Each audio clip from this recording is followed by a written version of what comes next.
Hey folks, welcome to B5 Bricks. In today's video, this is my latest microscale mock of New York.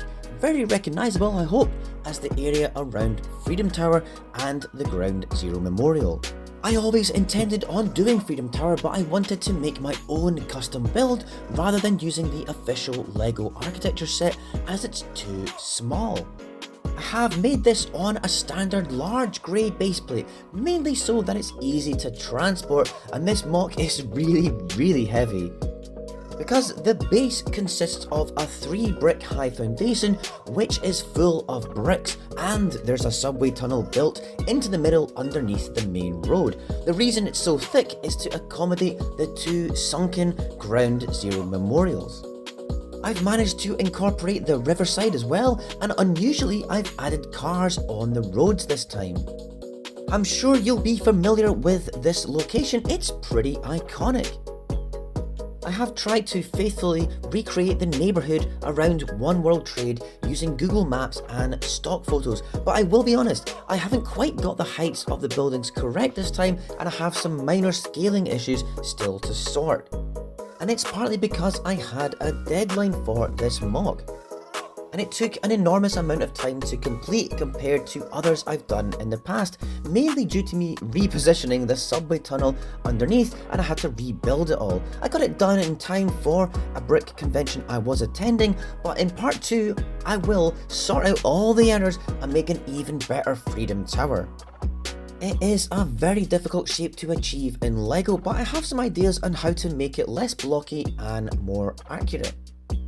But here it is currently. As you can see, I've made this really big, and justifiably so, as it's huge in real life and it's nearly twice the height of its surrounding buildings.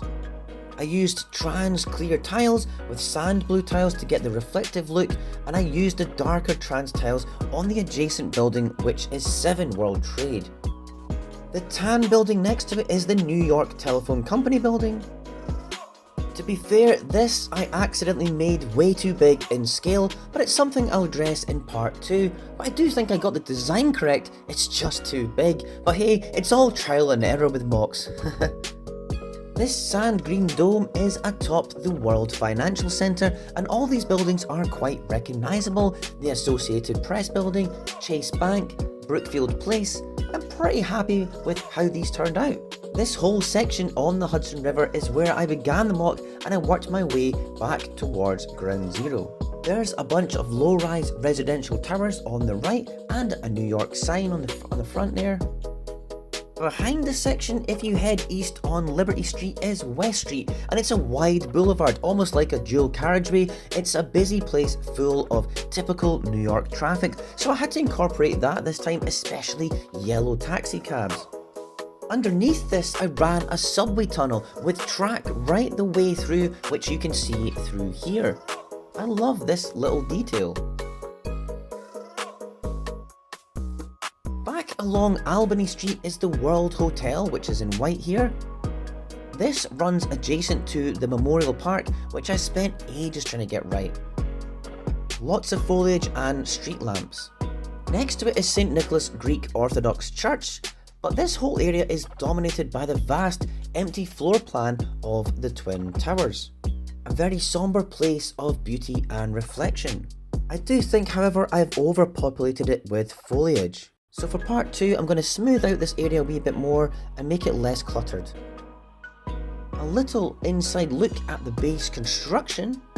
I began with laying out dark tan for the riverbed and then tiled it all off. I love trans clear tiles, I think it gives water a really nice look. I concentrated on the wee yacht club harbour pontoons next, then built the seawall. The subway was next in the middle, then I walled off the rear section. I used coloured plates as a base for Ground Zero and positioned it in the right place, and then began to fill in the rest. And I used a ton of old bricks that were faded and marked, which is fine as you'll never see them. Once these layers were complete, I could then tile off the surface and add buildings. I only filmed a little bit of this construction. as when it comes to building the actual skyscrapers and buildings, it's a really long process and there's lots of trial and error. And it really wouldn't look very good on a video. Most of the larger buildings sit on jumper plates so that it can be easily transported to brick conventions this year. Some just sit loose, like this one, as I can then position them at an angle easier, but for the next show I'll actually fix these down with jumper plates. Microscale skyscrapers take many forms of construction. 7 World Trade is simple though, with studs on side blocks, fixing plates either side with tiles on them. Freedom Tower is modular with 3 stud tall sections, all built identical and then stacked. But yes, I do like it, but Freedom Tower is tapered, and I have a few ideas on how to get this right for my updated version in part 2 in another video. The official LEGO version was pretty good, but it was way out of scale.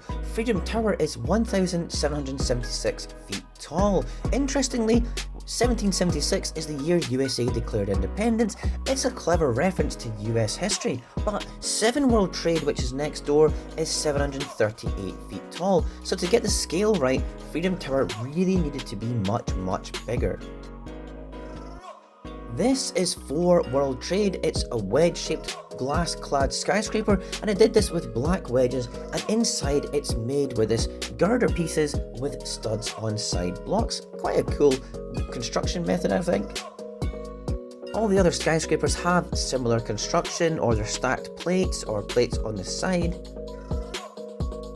I'm happy with it, people seem to like it, it definitely looks the part, but I'm a stickler for accuracy, so I will be adjusting it, making better buildings, and I will use Google Earth some more to get the correct heights next time. The weird white building is Westfield World Trade Center, a very unusual building. It has these protruding rods from it. I like it, but I'll make it smaller next time. I really like this view from the memorial facing the river. I think it looks nice, but for the park I will remove the streetlights as they are too tall compared with the trees. I just wanted to show you how I first attempted it. I mean, it all still looks decent, but it's just slightly off. So there you have it, my third Micro New York. I hope you enjoyed a wee tour around it. If you live near here, I hope you, above all, recognise your neighbourhood. And I certainly have reverence for Ground Zero, so I also hope you watching don't feel it's too controversial to depict Ground Zero. I think New York have built a fitting tribute to the tragedy, and I hope my LEGO version does it justice. Before I go, I do want to mention something. As a LEGO YouTuber, it's such a time-consuming process. MOCs take a lot of time to build, days and days sometimes.